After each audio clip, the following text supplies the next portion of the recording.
Welcome, everybody, to the weekend report for September 29th, 2023. Hope you've had a great week.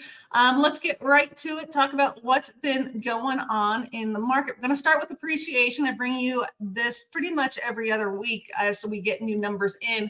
And you can see over the past 6 months, we continue to see positive appreciation in most cases with all the reporting entities on appreciation. While it may not, some months might be a little less than others, we continue to see positive appreciation, which means that home values are supported. There is no bubble out there, and if you're waiting for interest rates to come down, that could definitely work against you as more people enter the market. But again, home values supported because the fact that inventory levels are so low and will continue to stay low.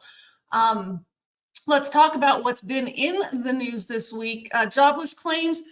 Initial reports, claims were up 2,000 this past week, and then continuing we're up 12,000. So while we're not seeing really significant changes upward, we are seeing this trend up a little bit week over week in terms of those claims.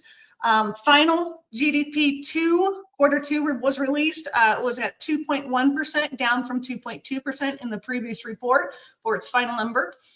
Loan performance by CoreLogic showing that 30-day delinquencies on mortgages ticked up a slight bit at 0.1% to 2.7%, but 90-day delinquencies and foreclosures remained unchanged. So that's positive.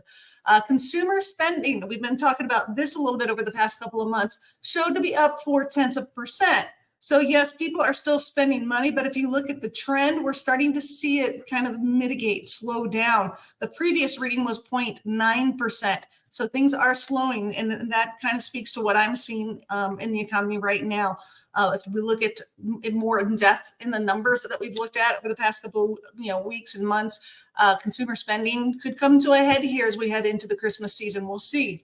PCE, this is personal consumer expenditures. This is the report of inflation, the Fed's favorite measure of inflation.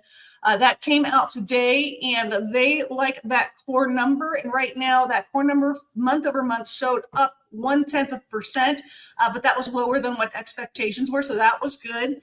But the year over year number, which is pretty important, that went from 4.3% to 3.9%. So that's interesting.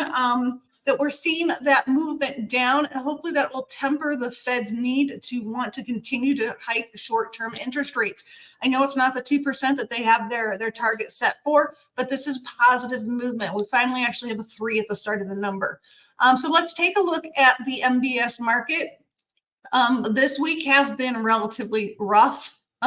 Tell you that we've seen interest rates well over 7.5% at this point during the week, but today the market has been good because of the PCE report showing that inflation, wasn't showing some movement, some positive movement. So that's been good for us. But started at 25 basis points up for the day, and now we're only at 6 basis points. So tempering off a little bit, but still much better than where we were at come Wednesday of this week. It's been a tough ride. Still encourage you to consider purchasing if you're looking at it, not to hold off and wait for interest rates to come down. There are so many great products out there to be used. Just last week on Friday, I closed a client on a 3-2-1 buy down. He got $25,000. Seller concessions. It was a combination of not lender credit, but a realtor credit and seller credit, but was able to do the 3-2-1 buy down, locked his interest rate at a 6.997%, but his first 12 payments are going to be made at 3.997%. That's $1,000 better a month in his payment that's being funded through that buy down.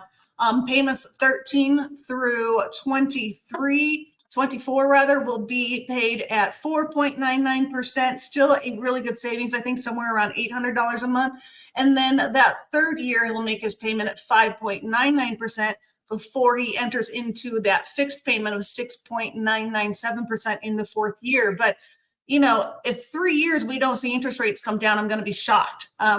Nobody knows when they'll come down, but there's a huge opportunity there for you now if you want to buy, because people are really deterred by what that interest rate number is, and they're not paying attention to the programs that we have available to you.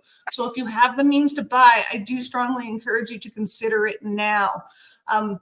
That's all I've got. That's all I got on my soapbox for you about continuing to be active and proactive about your home search. Hope you have a great weekend. Hoping that the Colorado Buffs do a little better this week. I wasn't expecting much last week, to be honest, but I was happy to see that Denver Broncos looked even worse than the CU Buffs. So sorry to you Broncos fans, but I'm all about the Rams. But go Buffs. Hoping this weekend's a better show for them. Have a great weekend. See you next week.